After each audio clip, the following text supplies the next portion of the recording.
I'm Tobias Andersen, and I'm the artistic director of the Mount Hood Repertory Theater Company. In January and February this year, the Multnomah County Library and the Library Foundation picked Ray Bradbury's classic novel about a terrifying future in which the written word is forbidden and where firemen go around burning books, the classic novel Fahrenheit 451. The fact that they picked it resulted in quite a few things happening in our community centered around this book. Discussions and performances, coffee clashes, and particularly a stage production of Fahrenheit 451, which took place in conjunction with Mount Hood Community College. It was a big success. About 3,000 people attended, including 1,200 high school students. But Fahrenheit 451 holds a special place for me personally because back in my younger actor days, I was cast as Fire Captain Beatty in the original production at the Colony Theater in Los Angeles in 1979. It was a thrilling part to play, but one of the things that made it equally thrilling is that I had sitting right next to me this wonderful gentleman who I'm sitting next to now, Mr. Ray Bradbury, the master storyteller himself. Thank you for inviting us into your home. It's a pleasure, Ray. pleasure. Yeah. Pleasure to be here. I have a few questions that I want to ask you, Ray, having done this play 3 times. We got a few questions from Terrence Shank, the original director of Fahrenheit 451. Most importantly, we've had some questions from high school students who attended, particularly, I'm going to plug here, Mrs. O'Halloran's junior class from Clackamas High School. They sent us a whole list of them, and they had a lot of comments. So we're going to ask you a few things, if we may. Sure, please. And it's an interesting time since the novel was written a little over 50 years ago, and the play is 25 years ago. Now, I know that in print you have talked about the origin of Fahrenheit 451, but the kids did ask about that, and I know it's in print, but would you mind just sharing with us again how you came to write Fahrenheit 451? Well, it started when I was a kid. My parents and my brother and I drove out on Route 66 to live in Tucson for a couple of years, and on the way, every night for 8 nights, when my dad stopped the car, I was often running to the nearest library because I was library mad. And when I got to these libraries in Tulsa or Oklahoma City, wherever it was, I discovered that some of the books I loved weren't there. They had no Oz books. They weren't considered literature. They had no Tarzan books. That absolutely was not literature. They had a few Edgar Allan Poes.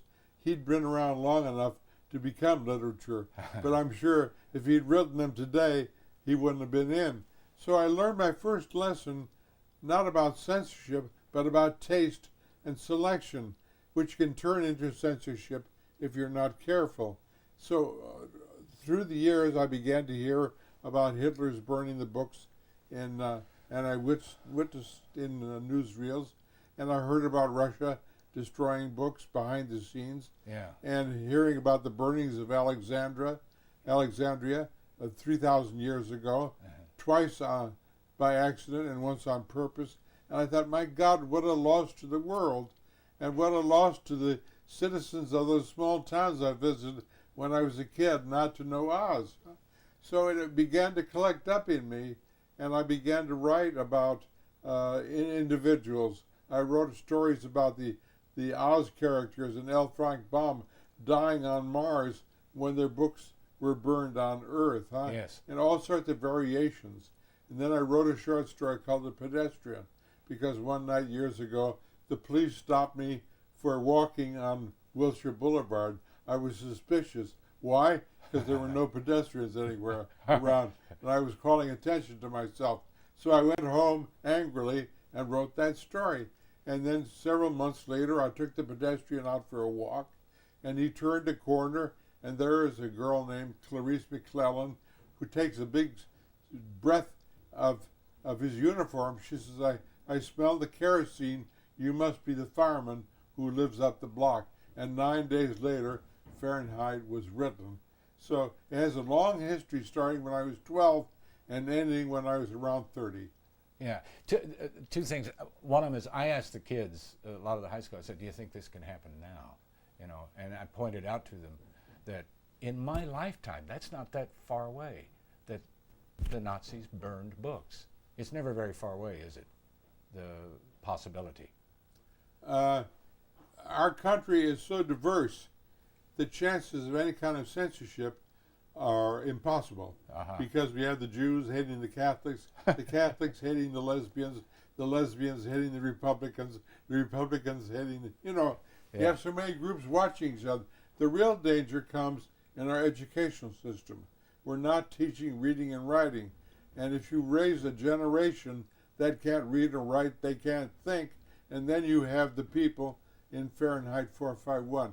So right now our educational system is the danger. We're not censoring books, we're not learning books. Yes, I know one of your quotes is, there are a million guys in jail right now who can't read. Oh, yes. You said, didn't you say? Yeah. Yeah. And so everywhere I go, I lecture to the teachers that we've got to start teaching reading and writing in kindergarten when the kids are hungry for knowledge in the first grade, so by the time they get in the second grade, everyone in the country knows how to read and write. And then you don't have to burden the other teachers to teach reading and writing in the 10th grade, huh? Yeah. You can't do it. No. It can't be done. No. One of my favorite stories of yours, of course, is the murderer, Albert Brock, who goes out and he's killing his house, all the appliances, the conveniences that he calls them, and when he stomps on that, I forget what it's called, but it's a cell phone is what it is. You predicted cell phones. Yeah. And I was just made a list of some of the other things. The seashell radio, which is really almost a Walkman today. Yeah. And TV walls. I mean, we have plasma TV, and the glove hole that Montag puts his fingers into to recognize it. I mean, I was seeing something on the news last week where fingerprinting people as they walk in. It was in Fahrenheit 451. You had a phrase, black bombers. I mean, this was 1953, and the stealth bomber hadn't even been thought of yet. I'm like, how do you do this? I mean, really? You get intuitions when you're a kid. I loved radio, and I listened to it. I had my favorite shows, but they had in the Chicago Tribune once a week a script they published with vacancies where you, the character, would step in and speak, and the people on the radio would respond to you. So you played parts with the people on the radio. I never knew this. And if you wanted to record those, which you couldn't because there were no recorders, but you could play it in front of your parents. So I did that in the television sequences, in the play, and in the novel. I borrowed that from my radio experience when I was 12 years old. Yeah, interactive radio. That's right. Yeah. Well, there's something else that's along this line about prophesying. And this one, every time I've done the show and every time I've read the book, this really hits me. I have a teenage daughter and you have grandchildren. And it's this. This is Clarice speaking, the 17-year-old girl. They run us so ragged by the end of the day we can't do anything but go to bed or head for a fun park to bully people. Break window panes in the window smasher place, or wreck cars in the car wrecker with the big steel ball. I'm afraid of children my own age. They kill each other. Did it always used to be that way? 6 of my friends have been shot in the last year alone. 10 of them died in car wrecks. I'm afraid of them. I just want to hear you comment on that. I mean, I'm afraid for my daughter sometimes, That sort of prediction scares me. Yeah. There wasn't that much going on then 53 years ago, but there were intimations of it. Yeah. So I guess maybe I just jumped ahead, seeing the few incidents that occurred then in 1950 and took them into the future. Yeah. See any... some Japanese people came into my office 30 years ago, and they were going to do a film with me and Kirk Douglas, and they brought some earphones and clapped them on my head, Walkman, and they pointed out and said, Fahrenheit 451, Fahrenheit 451, seashell. They picked it. They figured it out ahead of time. Yeah. Well, that's wonderful. Okay, one other thing I want to ask you that comes up in Fahrenheit a lot, but we don't exactly put an emphasis on it. But it always strikes a chord in me, and it's this: Beatty says to Montag when he's explaining how things got to be the way they are. And he says, cram the world with overpopulations, and you write a few books for all. That's what you do. On top of which you leave the cart and the horse of the 19th century. And in the novel you say, it's Montag speaking, there are too many of us, he thought. There are billions of us, and that's too many. Nobody knows anyone. What do you think about population and where we're heading? Well, that's true in big cities. It isn't true in small communities. I've been all over the country the last 20 years since I learned to fly, and I've been in small communities, and we still have a feeling of community and people interacting with each other. In a big city, it's much more difficult. It is. And but the thing that's fragmenting us, certainly, is TV. As time passes, the commercials and the interviews are split seconds. So you have a 1 minute commercial with 120 images, sometimes 180 images in 1 minute. So you're being splattered with information that doesn't mean anything. And then interviews with people or dealing with the news. They'll have 5 people in 10 seconds, and they'll have someone say 1 word, and the second person say 2 more words, and the third person 5 words. So they're afraid they're going to lose your attention, and as a result, they lose your attention. Yeah, and you predicted that too in 1953. That's right. You said, if I remember right, TV news, certainly, as long as no item lasts more than a minute, wait, 40 seconds, no, 30 seconds, or what the hell, 10 seconds flat. And that was in 1953. Someone on TV must have read my book, huh? Well, I guess, but I remember in TV it was mostly black and white in 1953, and that wasn't happening then, but it sure is. I mean, now we've got screens where you can watch 3 things at once, supposedly.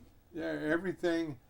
And films have been ruined too, because now each film has to spend $1 million of gasoline to blow up at the end of the film. Every film has to have a big blow up. Even my new version of Fahrenheit 451, I read the script the other night, and there's a hell of a lot of action at the end that you really don't need, but it's there because they know people might not come to the theater to see my film if we didn't have a big bang up ending. Yeah, is that the blowing up of the city that's in the novel? Is that what we're talking about? Yeah. Some of the high school students want to know why, when we did the play version, that the war didn't figure into it. I cut that out because it isn't necessary. The culture is the important thing. The war is peripheral. Yeah. One that always resonates with me when I played Beatty. He's talking again to Montag. More sports for everyone, eh? Group spirit, fun. Organized and super organized, super sports, so you talk all the time, but all you talk is scores. Nice, safe stuff, eh? You know, I don't go to a professional basketball game anymore. And the reason why is because it's all noise and there used to be a time you'd go to a sports event and you could sit between the quarters or the half or something and have a moment to reflect or talk with your neighbor. Nobody gives you a chance anymore. And you went on to say, along the same line, well, after all, this is a disposable, the age of the disposable tissue. Blow your nose on a person, wad them, flush them away, reach for another. How are you supposed to root for the home team when you don't even have a program or know their names? Yeah. I mean, again, it's the way sports has become. In fragmentation, it's hard to find a restaurant today that you can go to where you can hear people. The music is too loud, or the crowd is so big that the babble around surrounding you prevents your talking. So people go to those places because they don't want to talk, and not wanting to talk, they never find out about one another. They go away from a meeting with no information. A couple of years ago, my youngest daughter had a boyfriend that drove me around to lectures. The whole time he drove me, he had the radio on so loud, I never found out who in the hell he was. Yeah? Oh, yeah. And so this constant bombardment of noise and babble is another way we have of not finding out about our neighbors. Yes, again, you said it. It's Beatty's line. and keep that stereo high. Blast your mind. Bang your ears. You're talking about driving in a car. Yeah, yeah. So you don't have to think, you don't have to talk, and you reach the far end of idiot maniac, traveling no wiser than when you began. You're convincing me. My novel's rather interesting. It is a terrific novel.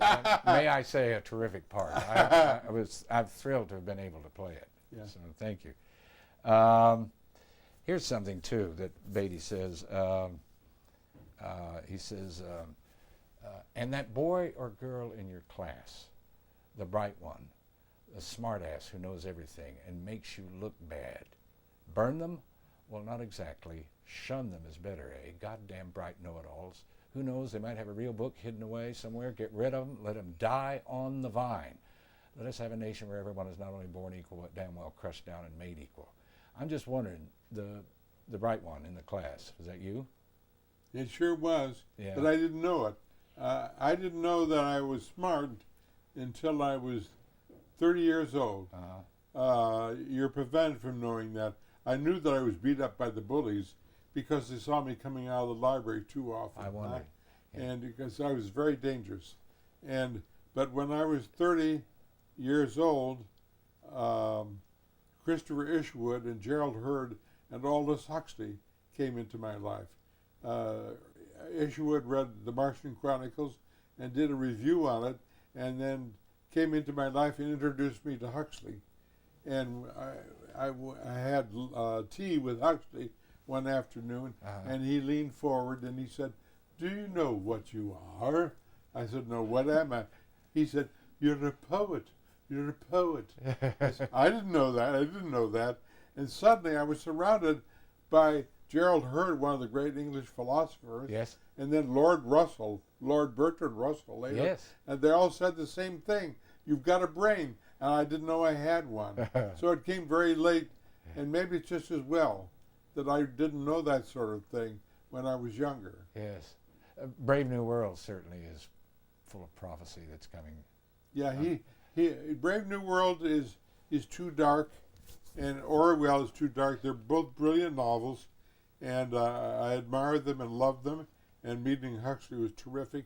But I realized that at the end of my book, I had to give you some reason to go on living. I never offer criticism in my life to anyone unless I offer a solution. You may not like my solution, but I've got to give it to you because I don't want to be destructive and negative. So the ending of the novel was planned that way, with the book people in the wilderness repeating their truths and carrying them into the future. That's wonderful. It makes me think of Oscar Wilde, who said, "Please don't be cynical. It's so terribly easy to be cynical, but it's not so easy to put a good face on things." Okay, here's one that really knocked me out when I revisited the book, and especially because it's an election year, so I'm going to read this one. This is where Mildred, Montag's wife, has her neighbors over, and Montag is trying to get them into conversation, and one of the neighbors says, "Let's talk politics to please Guy." "Sounds fine," says Mrs. Bowles. "I voted last election, same as everyone, and I laid it on the line for President Noble. I think he's one of the nicest looking men ever became president." "Oh, but the man they ran against him, well, he wasn't much, was he? Kind of small and homely, and he didn't shave too close or comb his hair very well. Oh, fat too, and didn't dress to hide it. No wonder the landslide was for Winston Noble. Even their names helped. Compare Winston Noble to Hubert Hoag for 10 seconds, and you can almost figure the results." Now, you wrote that in 1953. You wrote it before the Kennedy-Nixon debates, for goodness sakes. Yeah. And here we are in 2004. Any comment? No, It's amazing. except Nixon, in retrospect, turns out better than Johnson, doesn't he? In some ways, yes. Yeah. Yes, he did. So a man that we hated turned out better than the other man that we hated. Yeah, who knows what would happen if he'd had a closer shave and a better makeup man, Yeah, I the suppose. poor man. Yeah. And this is something else I want to talk to you about, 73 and 74. Every hour, so many damn things in the sky talking about the war that's going on. Why doesn't someone want to talk about it? Is it because we're having so much fun at home we've forgotten the world? Is it because we're so rich and the rest of the world's so poor and we just don't care if they are? I've heard rumors the world is starving, but we're well fed. Is it true the world works hard and we play? Is that why we are hated so much? And you wrote that in 1953. My God, I hadn't read that in a long time. Well, it really leaped out at me because of everything we're doing right now. I guess the secret about me is what I learned from Federico Fellini, the great Italian film director. I got to know him years ago, and I visited him in Rome. And when I was there, I said, Federico, I hear that when you make a film, you never look at the dailies, the rushes of the film you're working on. And this goes on for 30 days. You never look at your film. I said, why is that? He said, I don't want to know what I'm doing. And it provokes my intuition. So I try to remember what I did the day before, and my intuitive juices flow, and I become myself again. Yeah. I said, that's the way I work. So the answer to all these things that you find in the book, there's that secret self of mine. I don't know what I'm doing, but that thing projects for me, and I put it on paper, and then later I find out what I've done. So it's all very secret to me. And if it's good, my God, I'm so grateful. I think that's a common thread for all kinds of artists. I know in performing, I call it sailing. And Yeah. there's that time when you let it go, and Yeah. just everything just comes out, and you and the audience and Yeah. the part and your fellow actor are all one. Absolutely. It's one of the things we live for, I know. I'm sure you feel Yeah. that way as well. This gets back to the content of things. I want to see if you comment on this. It's not the books you need, it's some of the things that once were in the books. The same things could be in the parlor families, that is the television people. The same infinite detail and awareness could be projected through the radios and televisors, but are not. No, it's not the books at all you're looking for.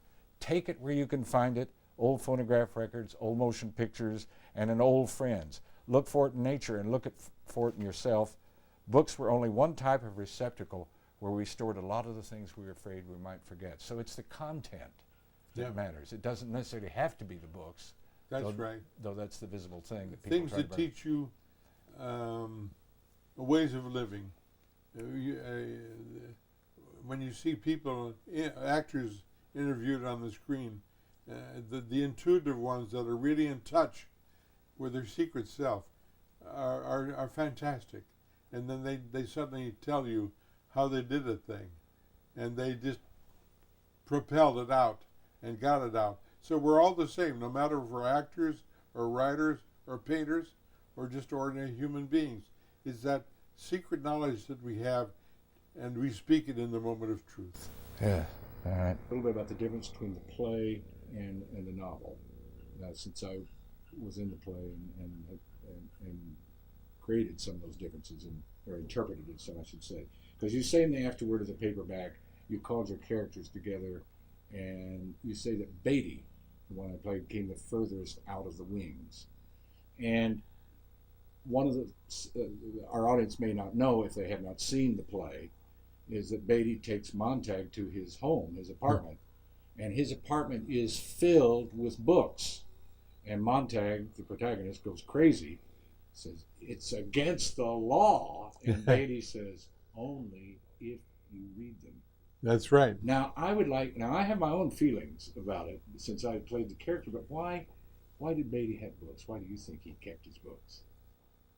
All I know is Beatty told me that.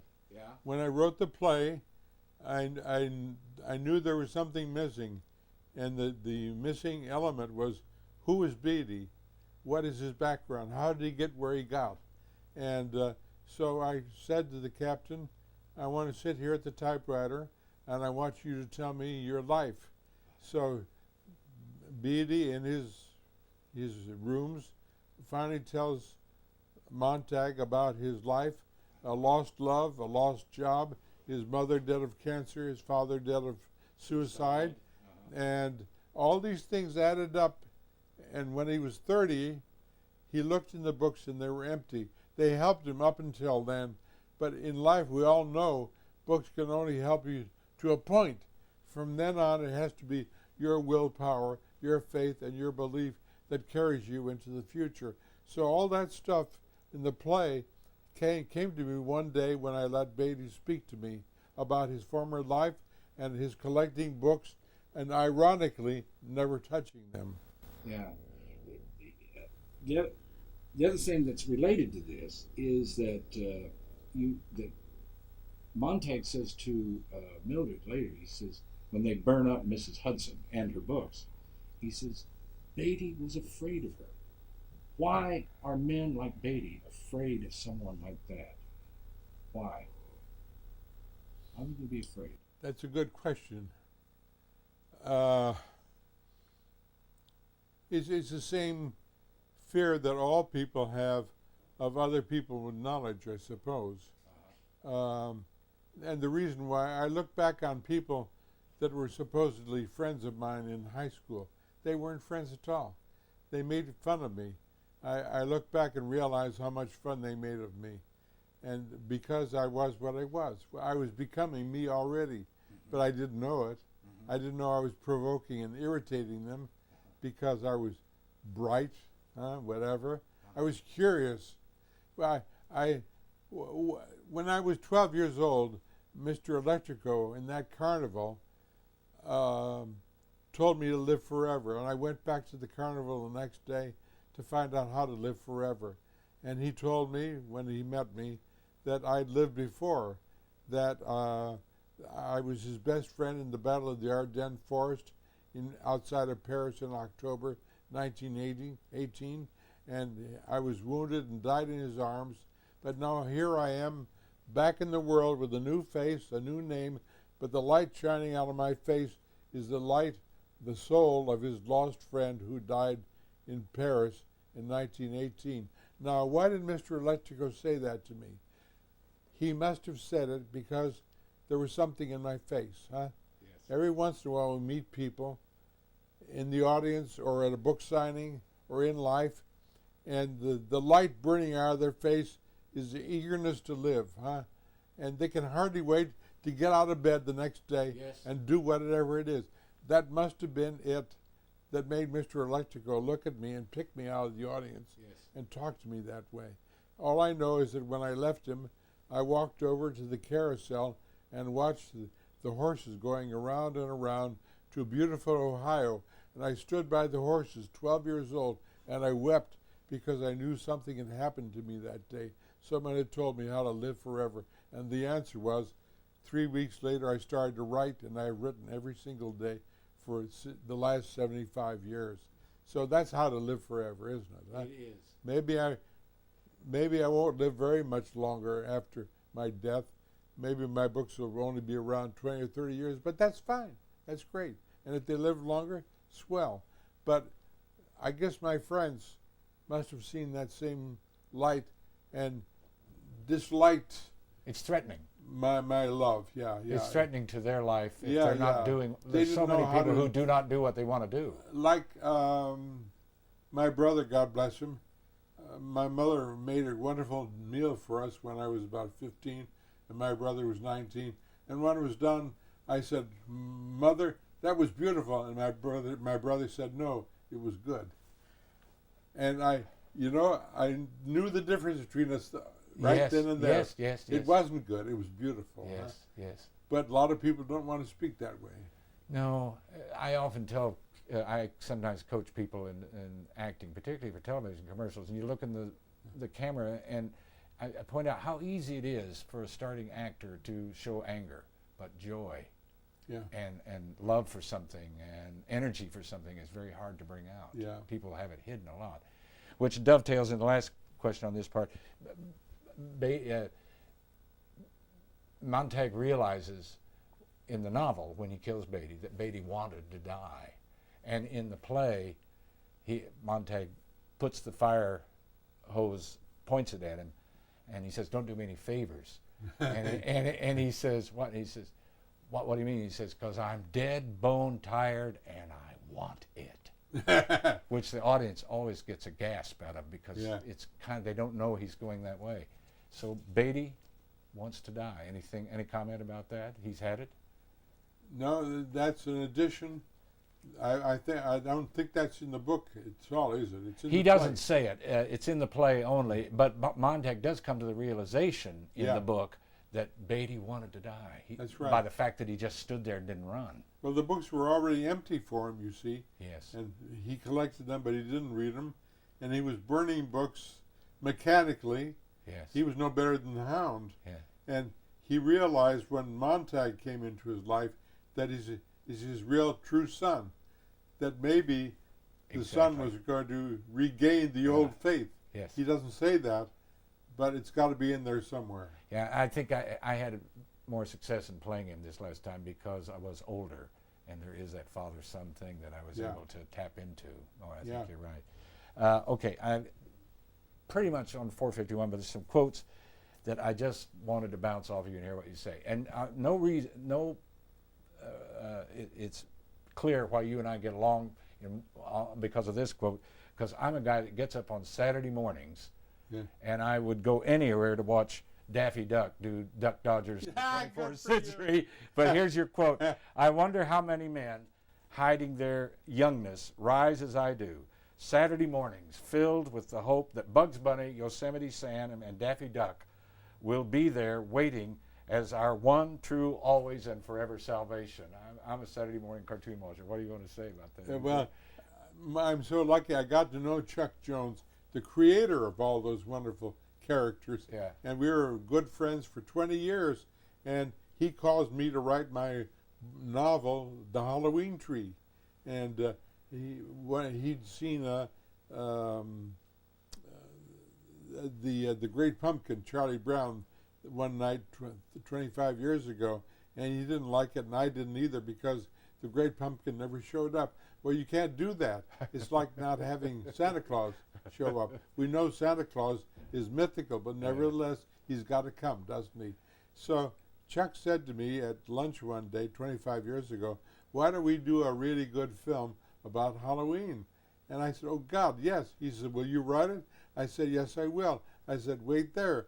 And I ran home, and I got a painting in the other room there that I painted 40 years ago of the Halloween tree with all the pumpkins on it. I brought it back and showed it to Chuck. He said, by God, there's the genealogical lineage of our screenplay. So I wrote the screenplay, and MGM closed down its animation unit and threw us all out in the street. And I said, well, to hell with it. And I turned my script into a book, and then finally back into a screenplay again.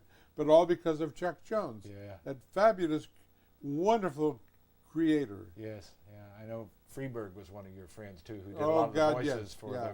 the Looney Tunes stuff. Yeah. Absolutely, yeah. Have you seen Triplets of Belleville, by the way?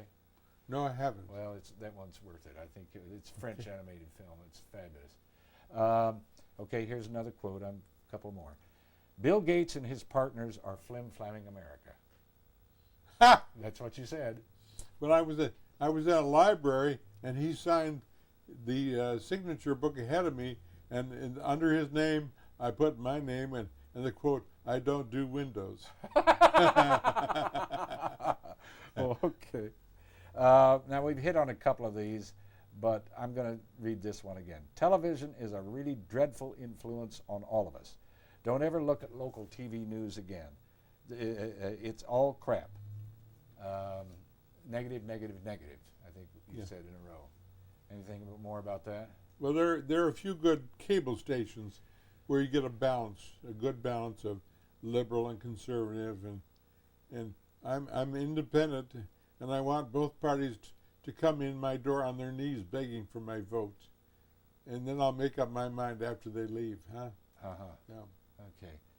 A couple more questions. This is from one from the class, the juniors in high school. When you wrote the novel of 451, you expressed concerns about America's future. Has the level of your concern changed?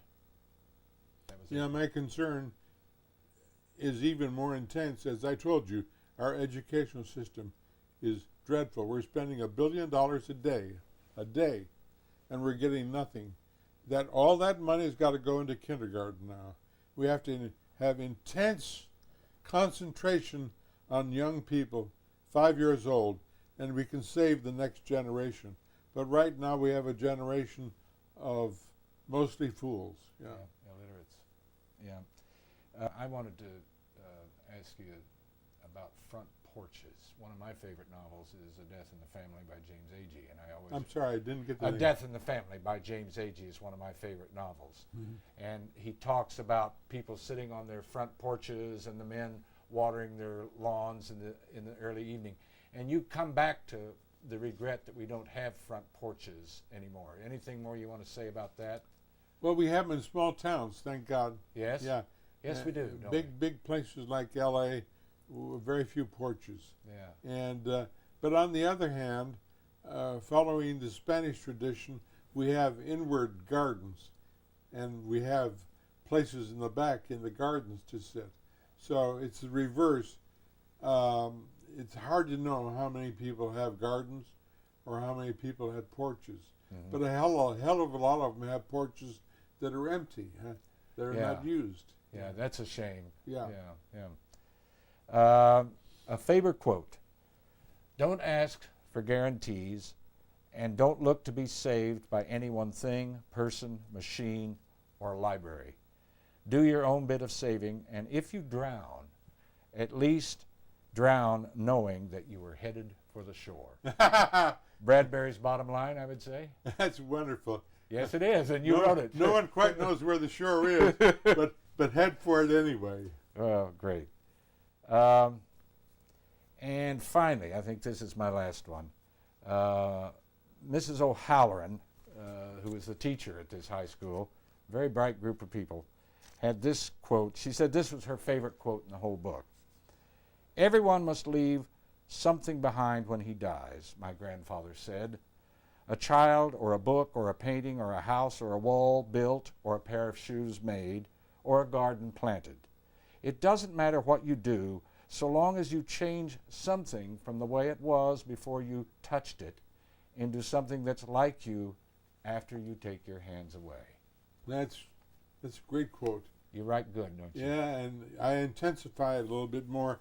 I worked for the Smithsonian a few years ago, and doing a new show for the planetarium, but we didn't get on. I wasn't scientific enough, and then I finally called them on the phone. I said, "What's the problem?"